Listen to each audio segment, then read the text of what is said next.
I'm John Travis in Novato, California on the 24th of April, 2020, talking to Roberta Scaer, as I know you, but your other name is Milan, or I'm not even sure how you pronounce it. Well, my professional name is Roberta Scaer, so that's how we're going to leave it. Okay, Eh, in Boulder, Colorado. Right? So, we met 24 years ago at Mount Madonna Center when Was you, that it? What a yeah, place, huh? yeah. Um, With Comet Hayakutake streaking across the sky. I never had the courage to pronounce it, but that weird sounding comet, yeah. Uh-huh. Uh, I had We been, went out and watched it every night. It was great. yeah. Well, that was a career-changing moment for me. That weekend that we spent there, I had been Oh, invited by Jim Prescott to attend, and I was suddenly thrown into a whole different universe of all these amazing, powerful women, of which you were sort of the lion tamer of herding cats. oh, yeah, And I did, didn't I? you did. It was herding cats, yeah, because they were all very strong. Yes. They were big cats too. They weren't any little house cats. No.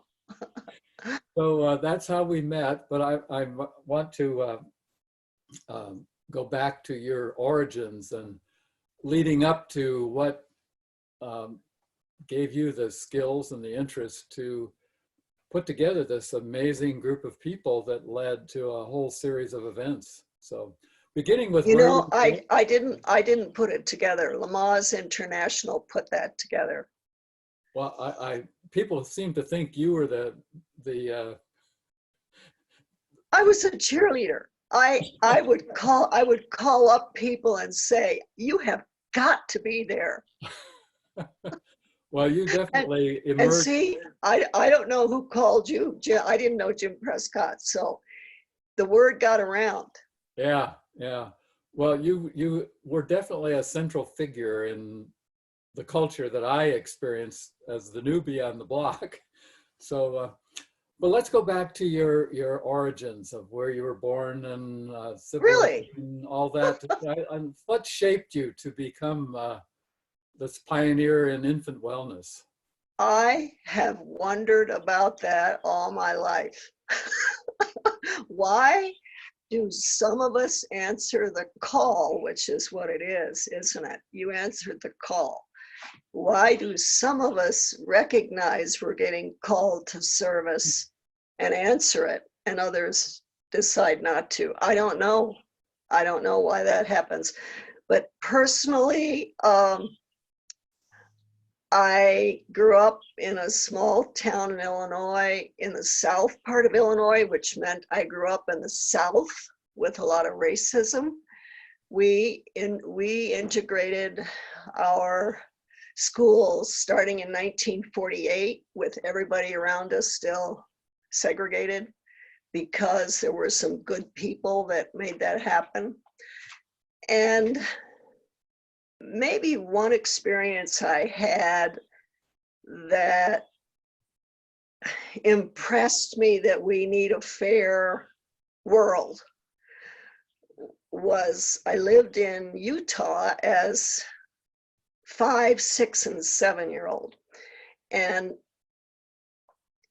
went to the local schools, which were primarily Mormon, and I was not a Mormon, and I was shunned.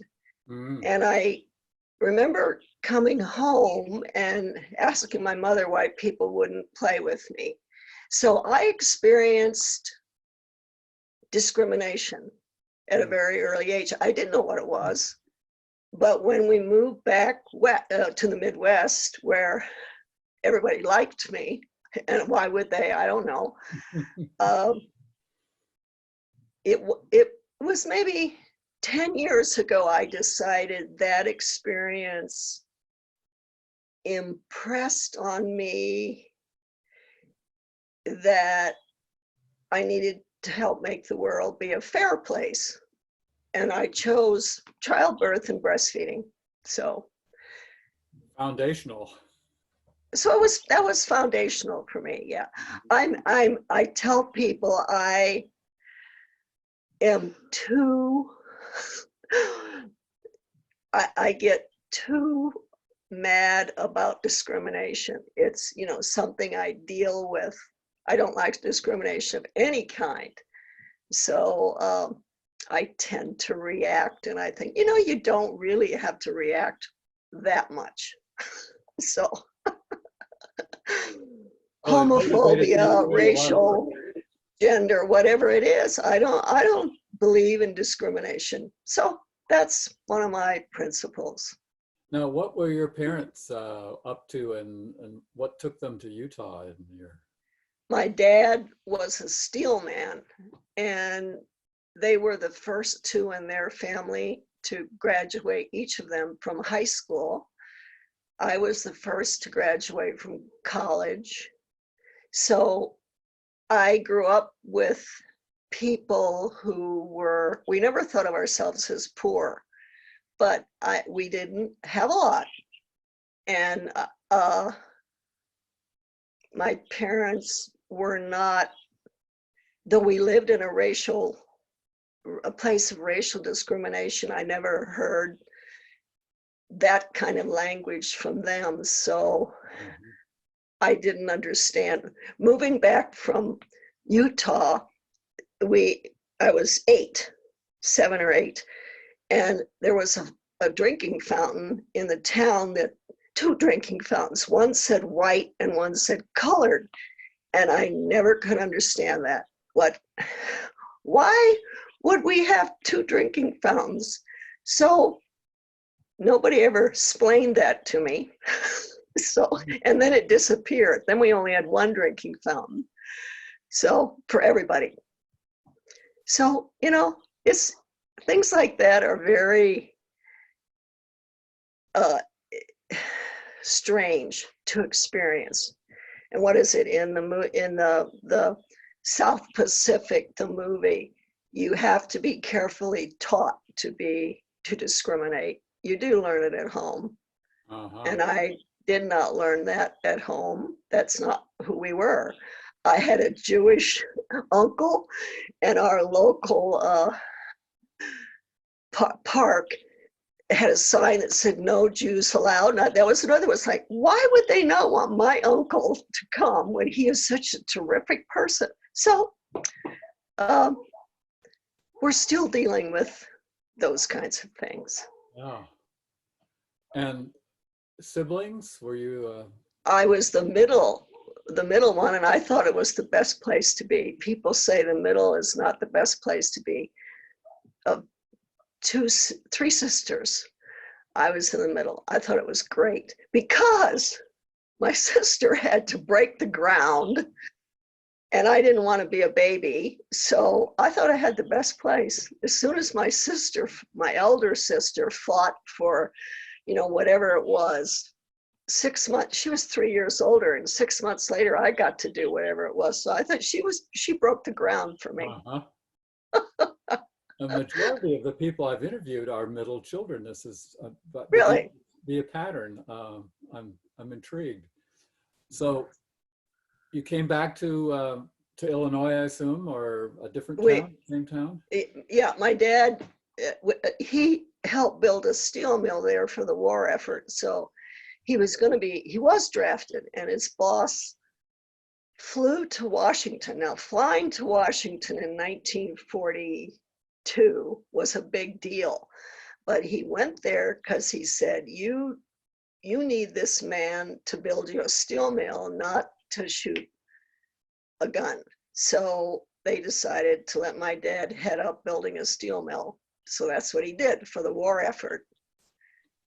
In Illinois or in Utah for the war, for the duration of the war. And then you came back to the same town in Illinois? We did. What was the name of the town, if we can? Edwardsville. Okay. So now I get to tell you, because you asked, the town of 10,000, and in my graduating high school class, there were a few, we called them Negroes, Black people, and two of them were named Manny Jackson and Governor Vaughn. And they were the first two Blacks to play on the University of Illinois First Five in basketball.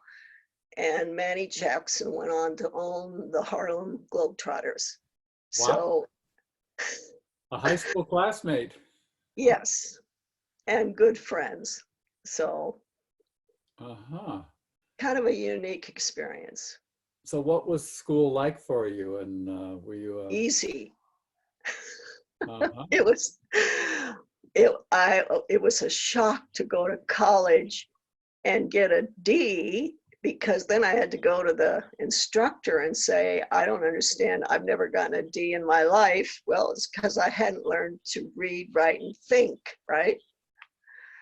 So my college teachers taught me, and Hmm. And where I did you go to love college? learning. What's that? What college? University of Rochester, New York, Upper New York State. That's quite a ways from Edwardsville. How did you happen to get there? I had, when I was 12 and 13 and 14, my dad helped build steel mills in Europe for the Marshall Plan. So I went to a boarding school in Switzerland where I got a good education and learned how to ski. And University of Rochester was near Vermont and had skiing. So, Ah, and it was number one, a good school. It was good college, and had skiing. So that's why I went there. I loved it. a It was snowball. tough. It was really tough. And then you wound up in Colorado, so you definitely have some snow tendencies there. Yes, right. Still skiing? I skied for the last time. Let me think. What is it? Was it this year or last year? I think it was last year. I refused to have any kind of surgery. I do Pilates and hike and bike and swim in the summer. But the last time I skied, I couldn't unlift enough to keep my knee bones from touching each other. So I'm not skiing anymore. Hmm. But it was good while it lasted. So back to college, you were, what was your major? What was that like for you? I majored in sociology because it was the only major that didn't require a minor, and I could take classes in every department, which I did. Hmm. I took, as a junior and senior, besides sociology, I took philosophy and history and religion and psychology and sciences. I took math when I was younger in college. I liked every department, so I didn't want to be limited. Mm. So then And you it's graduated? been useful. It's been useful Yeah, to be a dabbler. I'm sure. So graduation then in what year? 1960, Uh-huh. good And then year. what then? Then I went to graduate school in social work. And I started out at University of Pitt. We called it Pitt, University of Pittsburgh. But then I got married and transferred the next year to SUNY, as it's now called, University of Buffalo, where I graduated with a social work degree. Uh-huh. And then off to the workforce or what? Somewhat. My goodness, it's been a long time. I worked in they called them child guidance clinics, but they weren't. They were mostly to work with the parents, to help them work with their kids. I don't know if they have that philosophy anymore. They tend to over medicate and treat kids. Well, and our philosophy was you need to work with the parents to help the child get better. And so that's what we did. And then I worked in a state hospital in Denver. And then I started having babies, and my husband got drafted into the Vietnam War. So that changed everything. Mm. Now, you picked up a husband somewhere along the line there. Yeah, more or less at college. You know, we both were serious students, so we took our time. So That he was was it, he right? was I actually put him through med school. So this is for the feminists who are watching. When I went to Denver, he was an intern, and I was making the money, you know, so we could live. And I found out that a guy who was doing the same job I was at the state hospital made $1,000 more, and he was making 6,500, all right, and I was making 5,500. So I thought they don't know this. So I went to the director to point out the discrepancy in 1964, 63.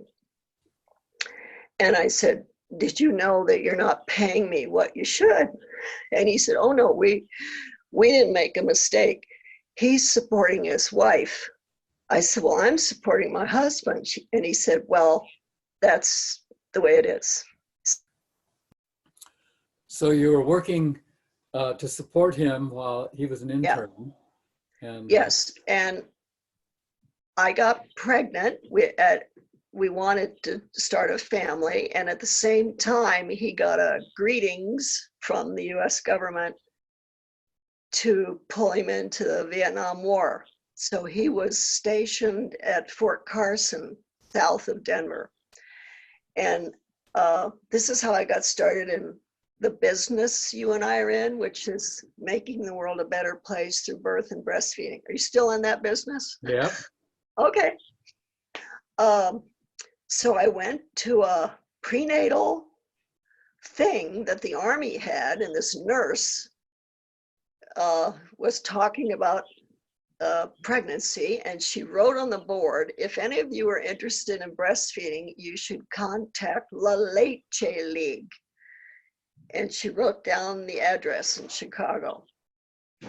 La Leche League is the organization of women who helped other women breastfeed their babies.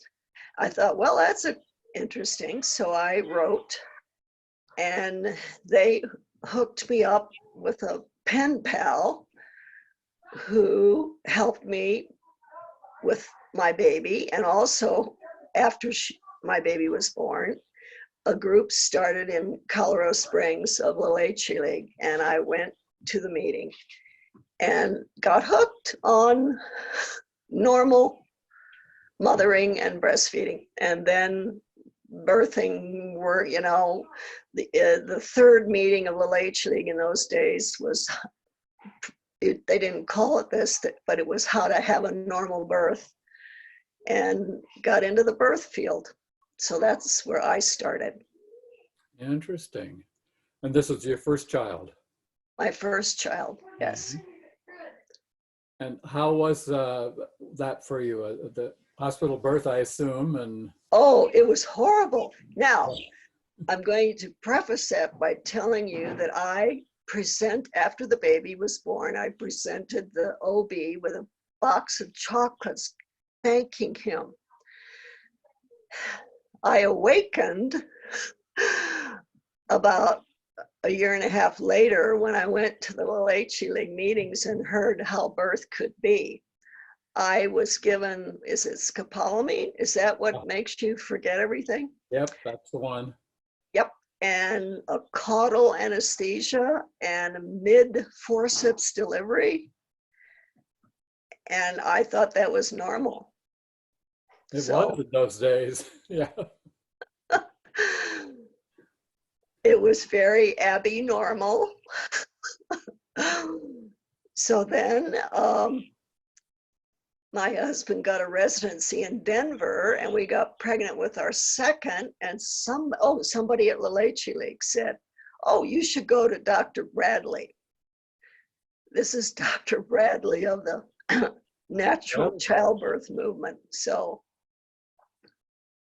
I he's in was the area. lucky to get hooked up with an OB who knew that birth was normal.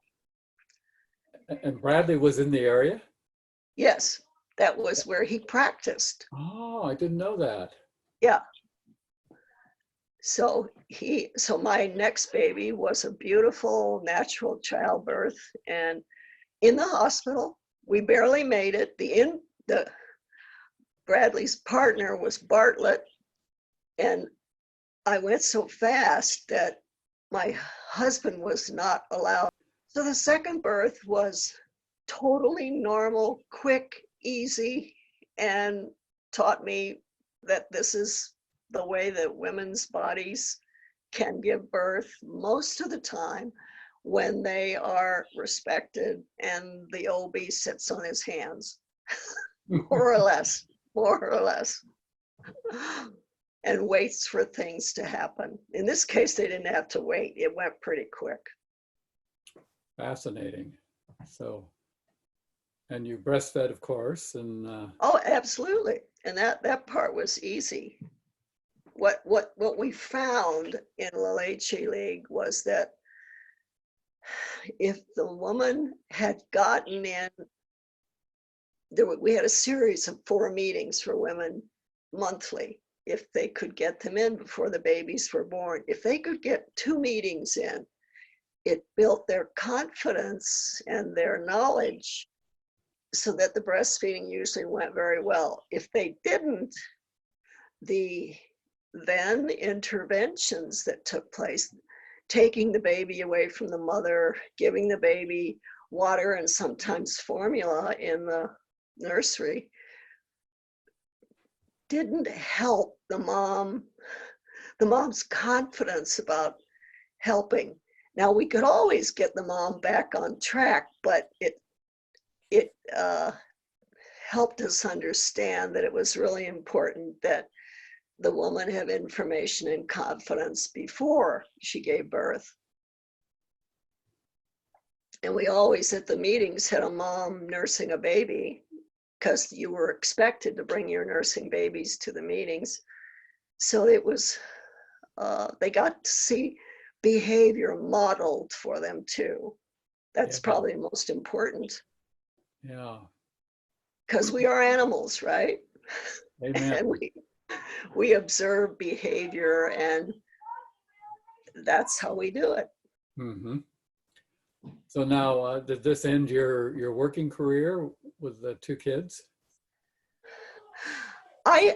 Looking back, I think I worked really hard. As you know, what you saw me at Yeah, over the years. I didn't get paid for the work I did. right. Yeah. It was volunteer. Uh, my husband was a neurologist, a physician, and physicians tend to put their patients first. And that means that they often are not as available to their families as their families would like them to be. I grew up So with that. I was in many ways not a single mother because he was a good provider and father and husband, but he wasn't there most of the time. Hmm. So I did everything, finances, everything, plus the volunteer work. So I worked. Yeah, I didn't get paid. I Right. wasn't employed. And that's what I meant to say. Yeah. Yeah, So right. now you're still in Colorado? I am actually a resident of Michigan because I built a house on a beautiful lake there. And right now I can't go because of sheltering at home. So all my adult life, my parents had a compound on this lake, Torch Lake, and took my kids there in the summers, and it was a great place to go. And I inherited a lot, which I built a house on 3 years ago. And I love it up there. And I'm a resident of Michigan, and I'm a registered voter in Michigan, spending winters here. But something happened in January and February in the world so that most of us are staying where we started those months. Right. It's not a good idea for me to go to Michigan at this point in time. Yeah, this is the COVID-19 epidemic or pandemic Yes. for viewers that are watching this at some point in the future. Yeah, that's right. Going back though to with both babies, you were still living in Colorado. I was. And then we just celebrated 50 years of Earth Day.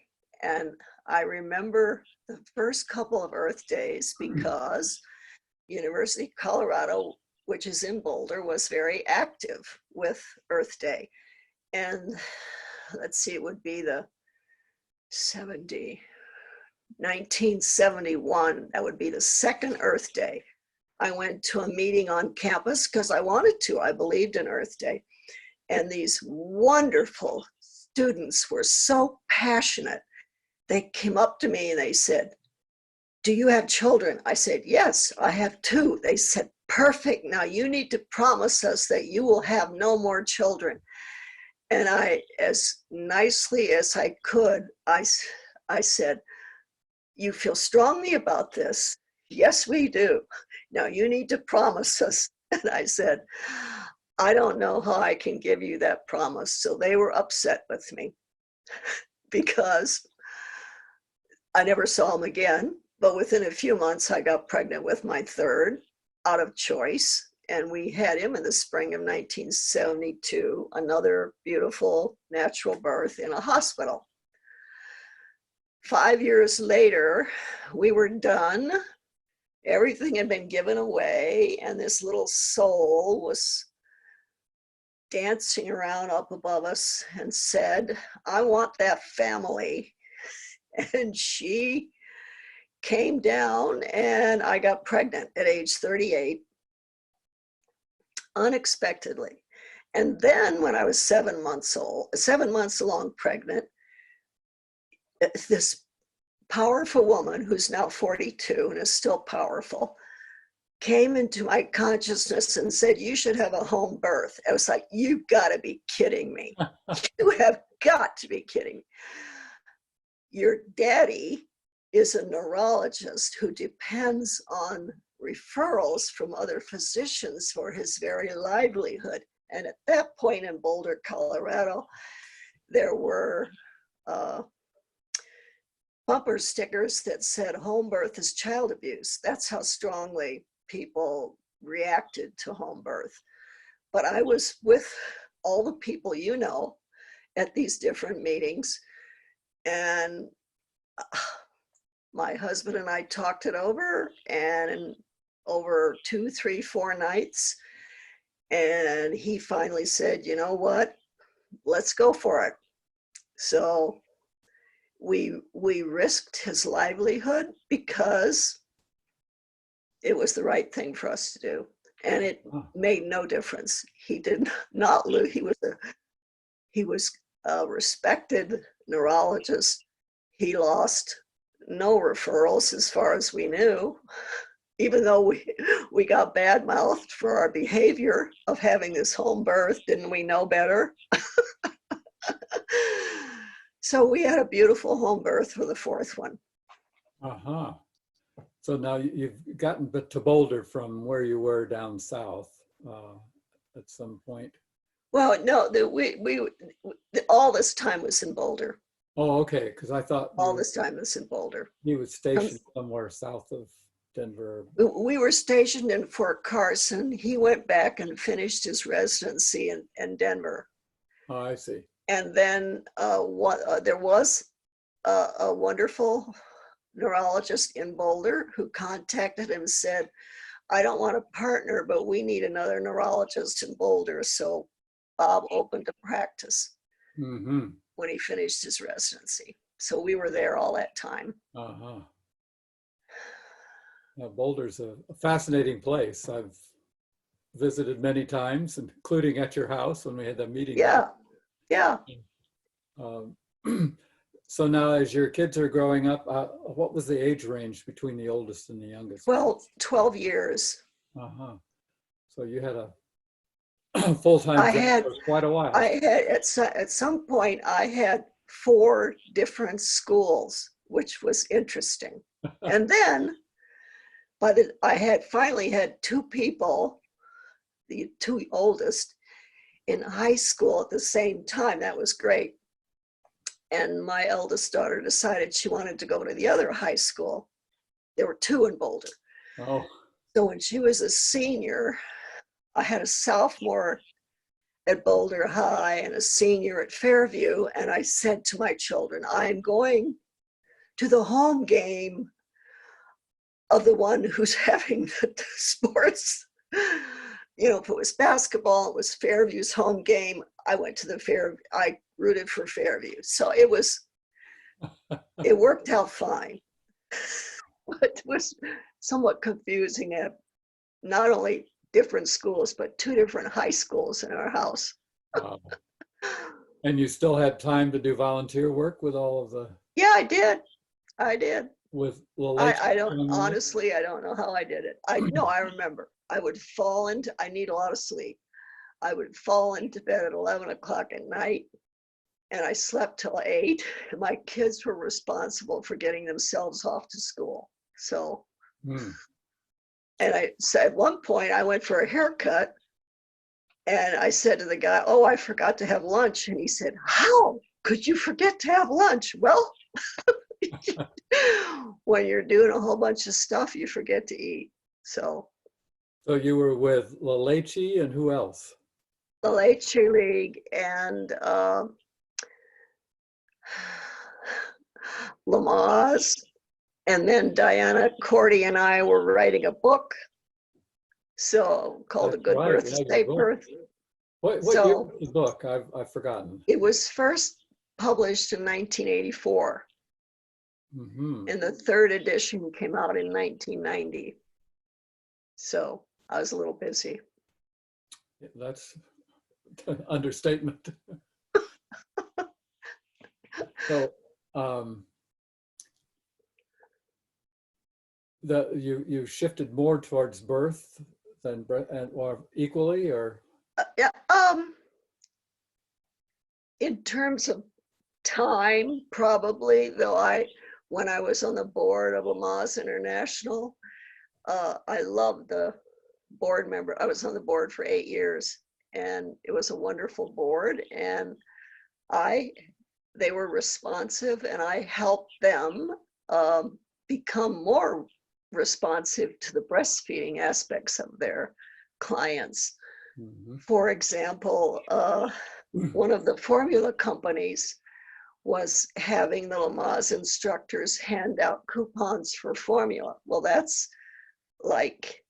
was before baby-friendly hospitals. And in fact, Lamaze was instrumental in helping baby-friendly hospitals come and help cover the US.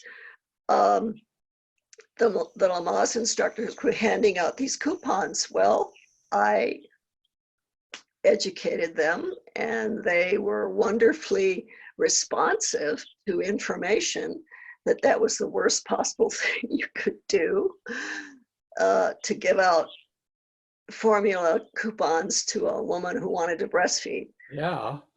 So it was a substantial amount of money that the formula companies was giving Lamaze.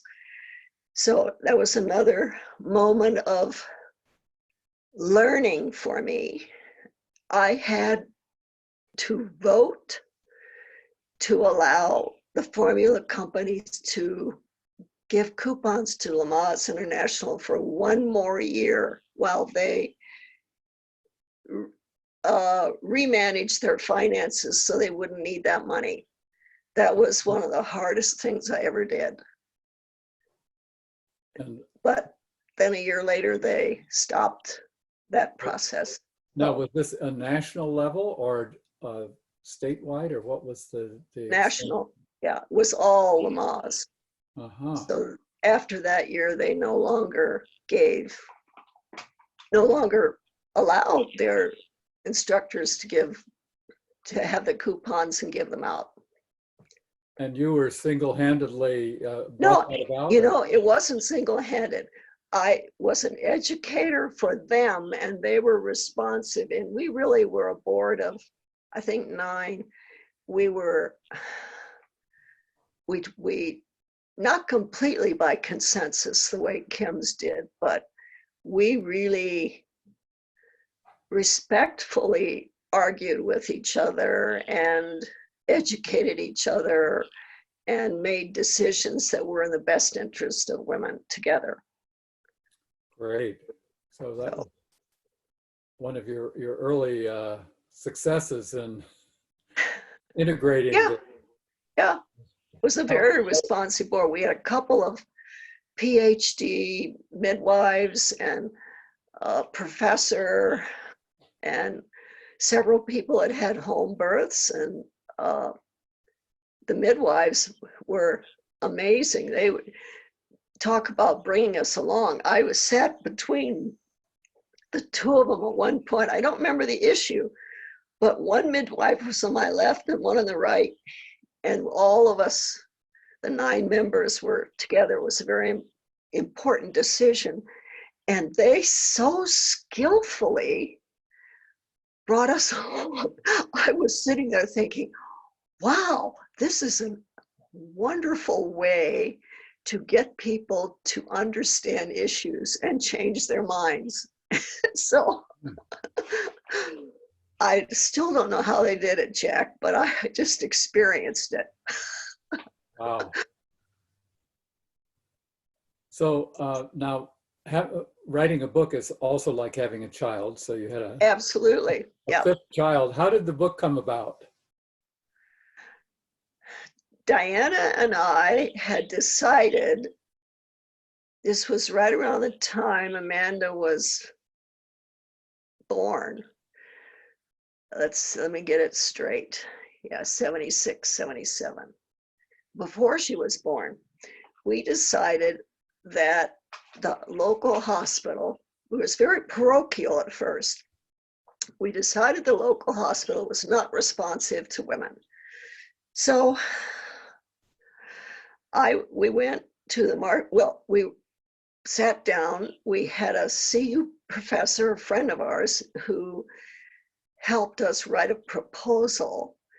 And Diana and I went to the March of Dimes and presented this proposal, and they gave us $1,000 to do a survey of what women wanted. So we did the survey, we published it in a journal, and a couple of newspapers got wind of it, and we were inundated with hospitals and physicians and nurses and women from across the country who wanted to help women change their hospitals, to change their hospitals for women. Some of the hospitals actually saw that too. Yes, they did. So we were doing workshops all over the country at their expense. Not a whole lot, but we said, you know what? We both, she had 4 children, I had 4 children. We both were busy women. We thought we need to write a book because too many people need this information. So I went to the library, Diana too, and we learned how to write a book proposal. And she flew to New York. And did we already have, somehow, she on her own initiative, she went to Bantam Books. At the same time, she got an agent. Well, we got the go-ahead from Bantam Books. They wanted to publish our book. We had written a proposal and 1 chapter. And now we had an agent who was going to take a cut of everything we got from this point on, because that's the way it works. You know, that's business. Mm-hmm. And so then we went home to Boulder and wrote the book and was published by Bantam. It was in some ways mystical, Jack. I mean, you know, you can look at this thing with these two passionate, were both highly intelligent, highly verbal women who with a mission, and things fell into place. It was the right time and the right place. And we continued to be contacted by hospitals who wanted our help, and we would say, well, here's the report on what women want. You're going to have to take it and do it on your own, because we don't know how to tell you how to make your hospital responsive to women. So, which brings me to today. We need a couple of men and women to do that whole thing all over again, because if you didn't know, the hospitals have reverted, and we now have most births managed by obstetricians in a medical management way, rather than in a physiological manner that the Academy of Midwives defines. Which was the whole reason that we did the Mother-Friendly Childbirth Initiative. So, but going back to, just to finish up with the book, the title for our viewers is A Good Birth, a Safe Birth, Having the Childbirth Experience You Want. And I am the one who came up with the title. We had a great book. We didn't have a title yet. And I was in Michigan at my parents' place, and I came up with literally 100 titles, and swam and took long walks, and decided that what our book was about was demonstrating that a good birth for the woman is a safe birth for her and her baby. And so a good birth is a safe birth. That's where the title came from. And there were 3 editions of the book? 3, yep. Any idea the total sales? What? I don't. When you're, if I had written a second book, we could have made a lot more money. You don't make much on the first book. You pay the way the book situation works, book publishing works, is that they take a chance on you to publish your book. So they need to be paid for it. So, and that helps them publish books from other authors who don't sell very well. So it's fair. And then if you write a second book and you've been a successful author, you get a better deal. That's how it works. That's business. So now you've got the book out, and you've got 4 kids in school, and you're a busy woman, and volunteering, and on the board of Lamaze, and and now I've got, by that time, let's say, got 2 kids in college, and at that point, for people I know, been the same thing. When you have a child in college, you measure everything you spend in relation to room, board, and tuition. So doesn't make any difference unless you're really, really wealthy, which most of us aren't. College is expensive. So yeah, it was making the money last for everybody, but it works. So now I'm wanting to fill in the gap between when I met you in '96 and what led up to the creation of the Mother-Friendly Childbirth Initiative. You were obviously meeting a number of... That really came out of the board of directors of Lamaze International. And you were still on that board for how long? I was on that board from 1990 to 1998. in the early 90s, we often had folks come to the Lamaze conference from other organizations. There was a lot of intermixing. Uh-huh. And we decided that it was, the board of Lamaze decided that it was important to get folks together and see what happened in terms of having a more unified approach to normal birth. Mm-hmm. And it was at a Lamaze meeting, probably, let's see, the one you and I met at was 96, right? So probably 1994, I'm thinking. Fall of 94. We had specific, this is when I really was a cheerleader, because I knew people in at all these organizations and breastfeeding places, and I would call them up and say, it's the truth. You are so important. You have got to be at the next Lamaze conference. We're going to have an assembly, and we're going to decide what to do together. So I was one of many people that did that. I mean, the kind of like the word got around. So at that fall, someone can change. If they don't do this right, somebody can let you know. Fall of 1994, we had a meeting and decided what it would have been then or the next spring. Maybe we had a meeting in 95. I'm not sure. I could look it up. In any case, we decided we would all gather, and you must hear from someone else who took charge. Lamaze underwrote this effort and helped a lot of people make it happen. But someone, I think it was Suzanne Arms, who suggested the meeting in California, specifically in California. That sounds like her, yeah.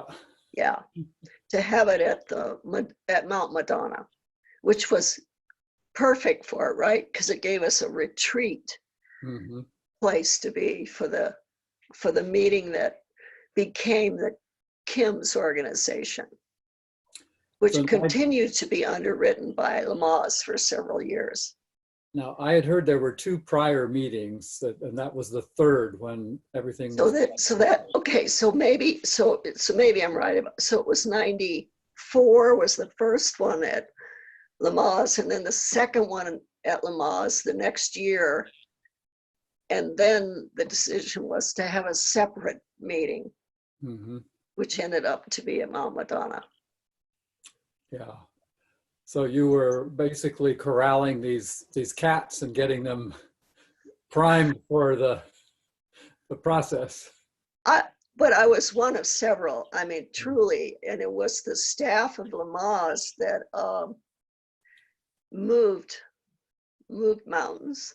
It was another issue. It was in the sense similar to the book publishing. Certainly, everybody worked their tails off, but everyone was very responsive. Of course, we want to get together and cooperate and help make birth normal. And how are we going to do that? So, of course, we have to work together. Nobody had said it before. Everybody was going their own way. Yeah.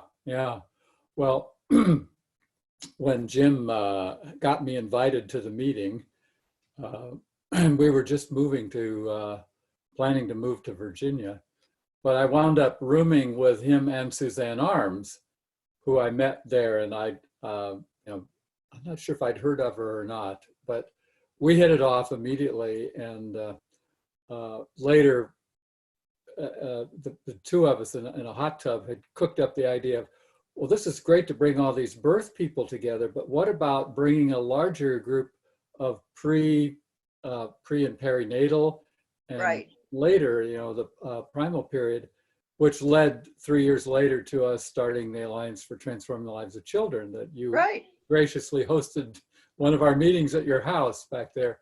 So that's how I met Suzanne and shifted my work from adult wellness to infant wellness. So that meeting was the turning point for me.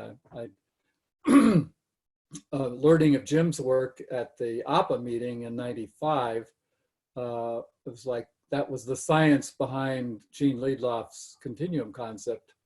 But it was really meeting all these powerful people. And then after, well, Ray Castellino became a close friend, and Tina Kimmel and some of the other folks. What we did was edit our document, or decide we wanted to make a document, and we had a video projector, and those were rare in those days. And we started crafting words, as I recall, when we put together the 10 steps. And I never participated in a group editing process like that with a video projector. And we worked through the steps. And No, you're talking about at the Mount Madonna meeting, yeah, right? yeah, that was No. How can you and I and anyone else you talked to who was there convey the intensity of meeting over several days with caring, brilliant, passionate, highly verbal people to come up with agreement on 10 steps? It was amazing. a miracle. It was amazing. And we did it. We did. We did it. It was something. And the nightly comet viewings, and the sense that there was some celestial magic happening. Yeah, yeah. Blessing the whole process. And for me, the highlight was the challenge of step 9, when some of us wanted to include infant circumcision in as one of the points. And we had a strong resistance from some of the Jewish folks, and it led to a heated discussion over lunch that later led to a compromise that I think it was, was it Polly Perez? One of the women came up with a compromise statement that we. Oh, it wasn't Polly. It was, oh my gosh. I forgot. It was that gentle woman who consistently knew how to reword something to make us all agree to it. Yeah. Oh, I quoted her for many years. I'm embarrassed that I'm forgetting her name, but. Right. Well, was it Susan? It was all intense. That maybe was the one where, after I left one particular meeting, I simply had to burst into tears, because the intensity of feeling and awareness of everyone's intense feelings was somewhat overwhelming. I remember that. It was coming into the building was it for dinner or lunch or something? You were crying, and I think you were like the identified patient of a family system that was so intensely emotional. Yeah, that's right. I was the one who was willing to let go and just I was remember well that. aware of it. Oh, this feels good. I gotta cry. And people around you didn't quite get it at first, but then it became clear. So then we left the meeting, and you and I had somewhat of a connection during the meeting, but somehow or other, because the internet, the web was hardly in existence. Email was a struggle for most people, and you were our tech guru. Jack Travis was our technical guru, to Well, make everything continue. I, There's no question about that. I wound up emailing everybody and teaching them how to do basic stuff. Right. And we were doing it, I remember, because we were moving to Virginia, and I was doing it on the road across the US, stopping at wherever we could find a Wi-Fi signal and harassing people, basically. Yes, you did. Yes, but you did it. You know, you persisted. Harassment has a bit more negativity than I'm willing to give to it. You were persistent in Yeah. your communications. I have, some people have accused me of harassment, but yes, I am persistent. So you and I were like buddies on that, because Right. you knew the people, you were, you were the connection, I was the newbie, but I would go at them with the emails and you'd It help worked. me figure out what to do next. And we got the quota we needed. It was by July 4th of, It was another interesting coincidence of timing, and we all are patriotic Americans, and we felt how appropriate yeah, to have this come together and be approved on July 4th, where yeah, we got whoever was that person that put us over. We decided, what did we decide? We needed 2/3. something like that. Yeah. Wasn't that it? Hmm. It was quite a large number. 40 some, as I recall. And yeah, that was quite an event. I was on the editorial committee.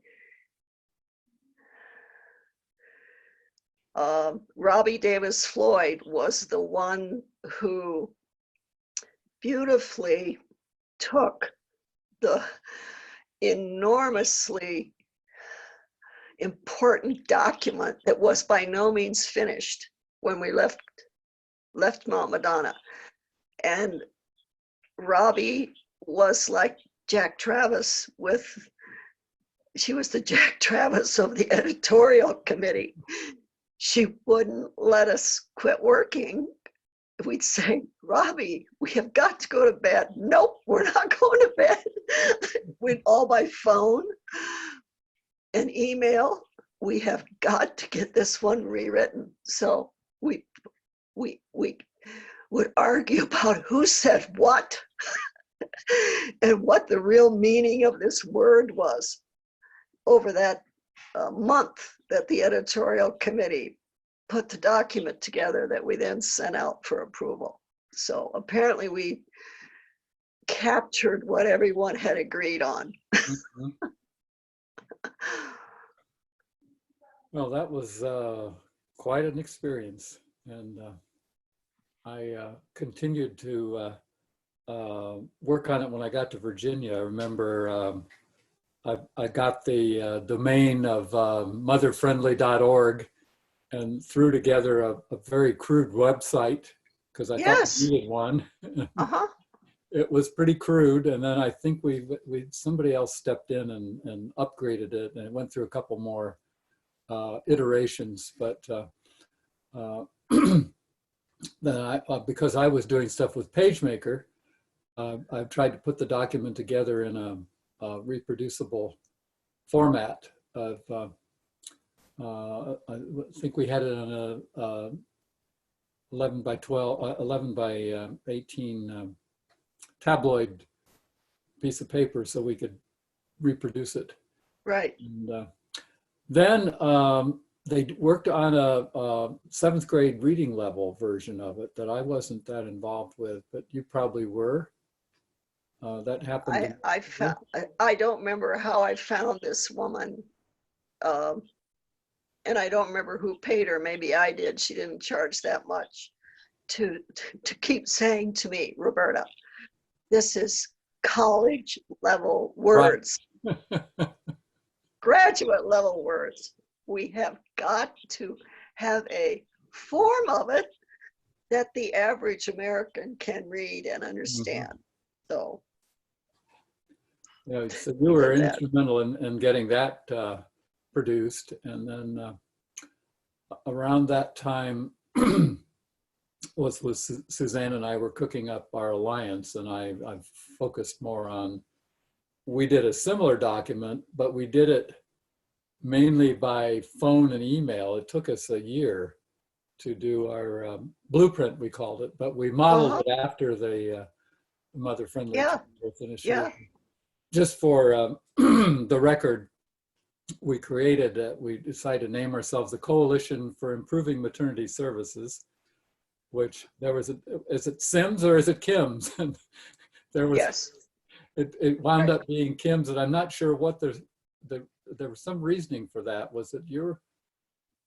So I want this in there because those of us who were at Madonna were getting a little punchy by the very end. And we called ourselves the Coalition of Extraterrestrial Mammalians. What was it, Jack? I don't remember that. Oh, yeah, you just forgot it. We thought, well, we can't let the public know this, that we were extraterrestrial mammalians. We kept mammalian in there because of the breastfeeding part. So it was crazy, but That it was, morphed into maternity services. That the M was for maternity. yes. Yeah, that was quite a time. Yeah, I'm going to be interviewing many more of the people that were there, so there'll be lots of. So what you're going to have to do is you're going to have to figure out which is truth and which is story. And stories are important, you know, stories are important, but it would be nice to have a truth teller too in the whole story.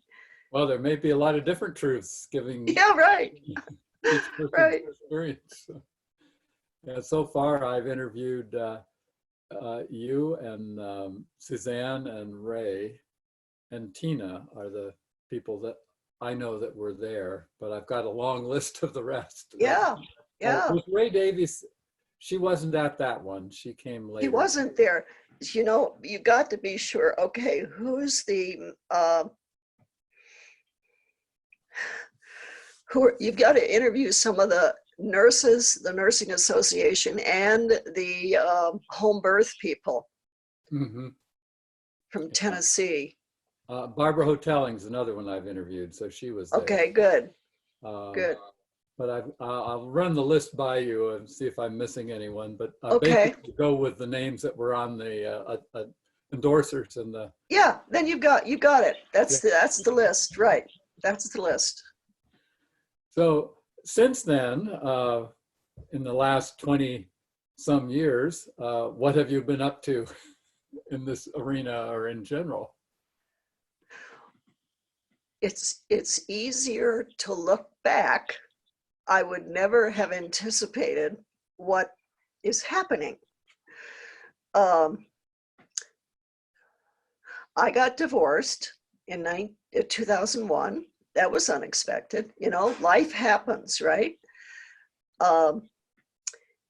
My youngest daughter married in 2004. I bought a condominium in Tucson because I thought I would retire there in 2006. In 2007, she started having babies, and she and I wrote an article. It appeared in the Lamaze Journal of how she chose her path. I wanted it to be her path. Well, she chose home birth, midwife, and a water birth. Mm-hmm. For 3 of her babies. And her husband is full-time military and was deployed 2.5 years while she was having babies. I mean, he was there for making of them, right? And what I ended up doing is, and I loved it, is helping her with her life and babies while her husband was deployed. This is in Tucson? No, we're back in Boulder. Oh, we're back. No, see, I had a condo. No, that just, I ended up renting into, I ended up being most of the time in Boulder with her and her babies because her I see. husband was gone a Uh-huh. lot with the military. Now, the other interesting thing that's come up, it's a learning experience, right? She's 42. She and her husband will be 43 when she gives birth to twin boys in late June this year. Mm-hmm. So totally unexpected. And it's her life and her babies. And at this point in Colorado, she's under the care of obstetricians who have written Colorado regulations so that no licensed midwife can attend a home birth of twins. That's not true in other states. Mm. And she's got low blood pressure, normal, big, healthy baby. She's healthy, but she is not allowed to be cared for at home. So she is scheduled for care in a hospital that's taking care of COVID patients. The whole thing is so interesting. Mm. So interesting. A month ago, the office called and said to her, don't, now their office is in the hospital where the COVID patients are, right? They said, don't come in for your appointment, we're canceling. And two weeks ago, she canceled because she didn't want to go in where who knows what. Yeah. However, she's not allowed to have care from a licensed midwife to have her babies at home. So she is planning on having her babies in the hospital with an OB who, well, the regulations require mothers of twins to have their babies in the delivery room of a hospital. And he, one of the OBs she saw told her, well, we just don't let mothers of twins go past 38 weeks, we induce. Well, in our family, the women have their babies at 41 and 42 weeks, perfectly normal. Maybe the twins will come early. It's very uncertain, Wow. very uncertain. Stay tuned. Want to think about fleeing to another state? It's not her style. Oh. She's a branch manager of a mortgage company, full-time job, and handling it all really well. Mm-hmm. So, well, I'll be curious to see how that unfolds. yeah. Yeah. So. So I'll give you it. This is from Hency Gore, by the way. Hency was there. You got to interview her. Oh, for sure. Yeah. Hency's a fellow writer, and I explained the situation to her, and she said, well, here's what you should ask people to do. Ask them to pray or set the intention for Amanda to have a normal delivery with healthy babies. So we're putting that out to the universe. Mm-hmm. You can do that for me if you will. Glad that to. Amanda has a healthy delivery, has a normal delivery with healthy babies. Mm-hmm. And we'll let the universe figure out how to make that happen, okay? Yeah. Good idea. So Thank you. You've been busy as a grandma, it sounds like, and I have. Birth supporter. And how many grandkids are any of them? When these twin boys are born, if you had asked me when you and I met, when you said how many years ago, before I was a grandmother, yeah. If you had said to me, Roberta, you are going to have 8 grandsons and 2 sets of twins, I would have said, well, that's crazy because there aren't any twins in my family. one of my sons has 13-year-old twin boys. Those are his only children. They were born at 8 months by C-section in Washington, D.C., because their mom developed preeclampsia. And they had a C-section, and the hospital was wonderfully helpful to help her, as was my son, breastfeed her twins from birth. And the twins had to be in the hospital longer than she, and they worked it out. So the twins only had her breast milk. Great. Now, do you have any granddaughters? Are they all? No, no. No, I do not. Well, any prospects of them, or is this the last of the breeding? Well, I should have, supposedly I was only going to have 6 grandsons. This was totally unexpected. So we were all gathered as a family Thanksgiving, and my military son-in-law at the end of the dinner says, well, Amanda and I have an announcement. And my heart sank, because I thought he's going to tell me he's being deployed, because that's quite possible. He said, Amanda and I are having a baby. And I turned to the woman next to me and said, are they kidding? Are they kidding? So then Amanda goes in maybe 3 weeks later for a test to see what the gender is. And the technician's giving her a ultrasound and said, are there twins in your family? So she brings home 2 pictures.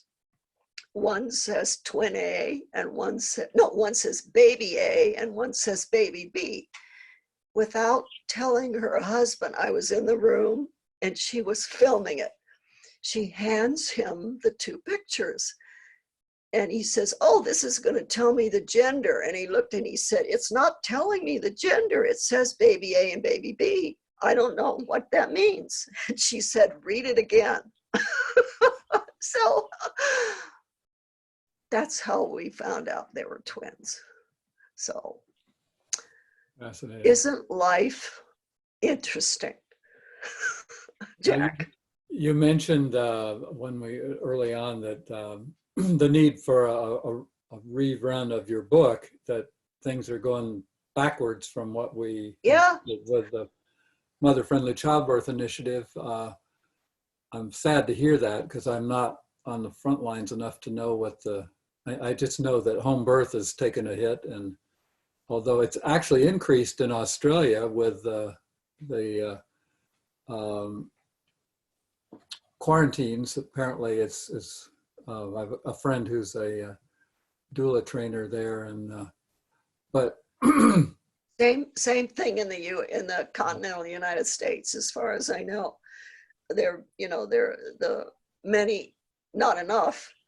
Many women have decided it's safer for them to have a home birth midwife than to go to a COVID infected hospital, which I would think would be good to think about.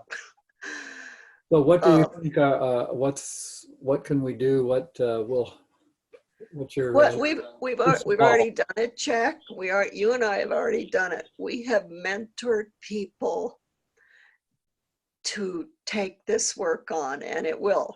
Think when you and I started doing our thing and kept doing it, it was a wave that helped a lot of people, and now the wave has receded, and we need a new generation to step forward and change birth for the better again. So I'm counting on all that mentoring we did. Okay. Well, any other parting wisdom that you want to contribute to our viewers? One of the most interesting experiences from Kim's from the very beginning at Mount Madonna was we decided to do it on the basis of consensus. Mm-hmm. It took a lot more time to get to consensus. It was tough because we had to respectfully listen to everything everybody had to say and not be impatient about ending the process. But the difference that made because we did it with consensus, it gave an enormous strength to the outcome and the progress. So I would say for people to think about, just think about trying to use consensus when you get the opportunity, when it might work with a group you're in. Yeah, that's always, I knew Will Schutz, who was big on consensus. In fact, he called it concordance. He had another dimension to it and contributed a chapter to one of our books. But the thing people don't realize is that you invest the time early on, but it saves you an enormous amount of time later on because you have an alignment from the start that will later show up. If you don't have that, it'll show up as friction in the system and slow things down. So it's a very efficient in the long run method. And yeah, consensus is, and for most people, the perversion of the consensus was when they really mean majority. The true meaning of consensus has been lost for most people. But true consensus is everybody. And everybody. Yeah. Yeah. Thanks for reminding me and our viewers of that. So it's a valuable process. And in all the challenges that we have at this new phase of 2020, there's a lot of climate change. Almost every issue you can think of, we have got to get consensus on how to save our planet. Yeah, stakes are high. Well, thank you again, Roberta. This has been a delight to track you down after all these many years of being vaguely aware that you're out there still doing stuff, but thank you. Thank you, Jack. I appreciate what you're doing. Please keep up the good work. Okay.